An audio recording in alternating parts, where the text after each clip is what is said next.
Hi, Ken back again with another Pfaff manual repair. This is Elsa's Pfaff 1222. It had some problems with it. One of the problems was the front dial was totally locked up and you couldn't even move these knobs.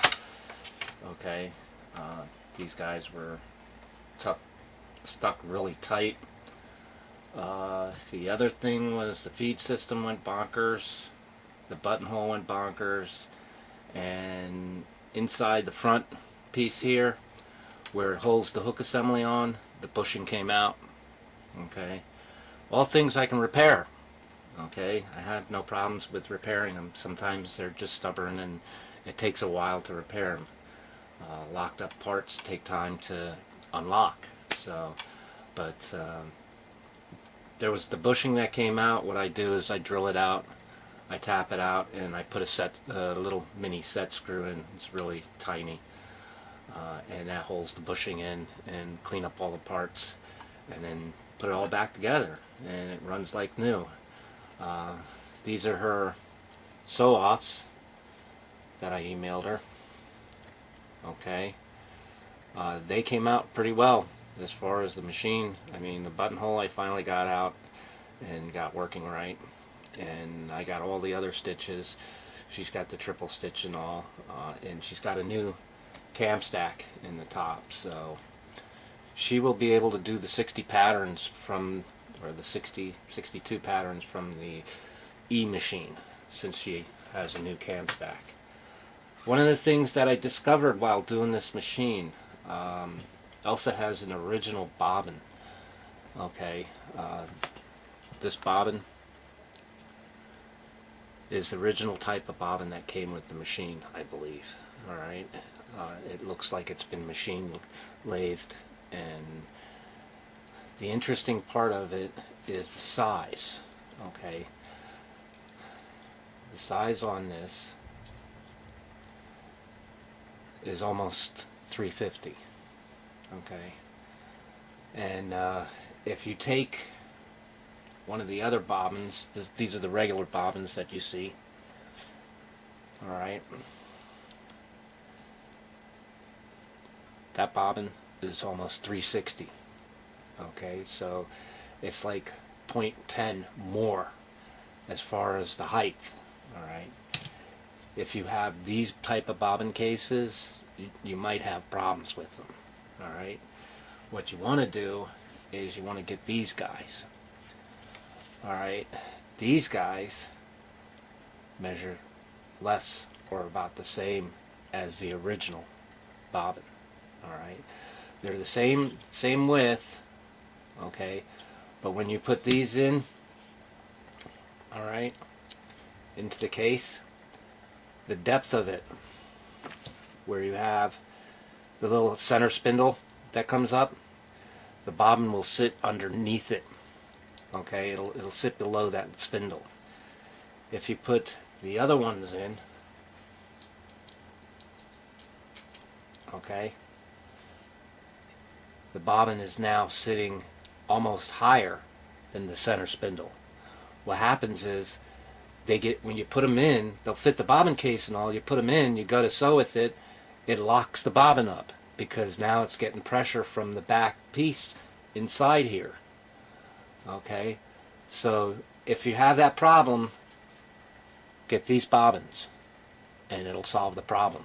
Alright, because it's the same, they're the same as the original height bobbin. Again, the original height bobbin, okay, is less than 3.50. Alright, and they're the same width. I mean, if you measure them, they're 860, 8.60. So, and the new ones, they're 8.60. So they're the same width. Alright, so put that aside, we'll go and do some sewing, show you that the machine works and all. Put that over there. Bring my machine over. this back out.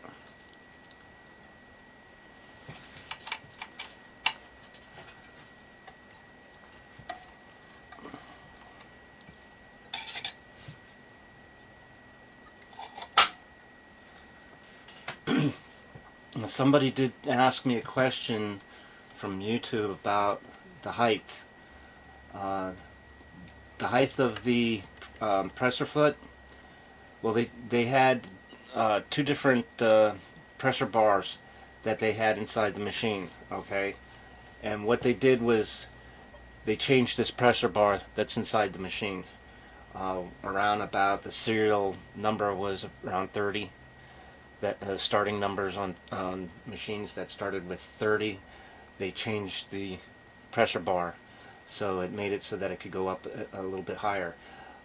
Basically, there's a gauge. I use a gauge to measure this. You can't really go any higher. You can't get the higher distance on it because the IDT foot is at the top. The linkage is at the top, and it can't push it up any higher. If you try to push the feet up higher, what'll happen is you'll lose the pressure on the material when you go to do thinner material. Alright, if you're going to do the same thickness all the time, then maybe you can get somebody to reset it for that thickness, but you won't be able to do thinner stuff on it because it'll walk all over the place. Alright, just a note on that. Okay, I have, move this over a bit easier for me. I have the 5 layers of denim, okay, with the little white on it so you can see it. I'm using rose color thread, so we'll just do a little bit of that.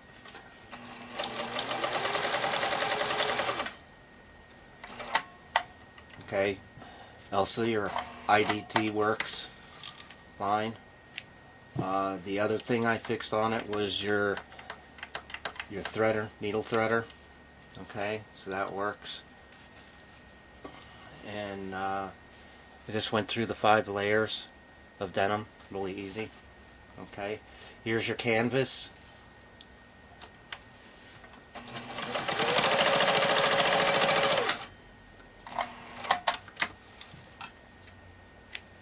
Okay, this is your 4 layers of 10-ounce canvas. I get this canvas from Lowe's.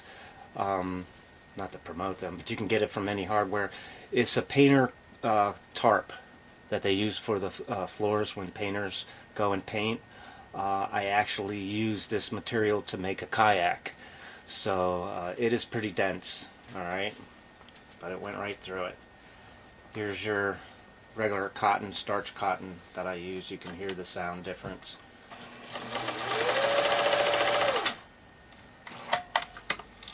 Okay, and it went right through it. Alright, so I'll be packing this machine up and hopefully sending it back either today or tomorrow, and she'll get it in a couple of days or so, but she'll be really happy now that her machine works and all. Alright, so, well, thank you for watching. Have a good day.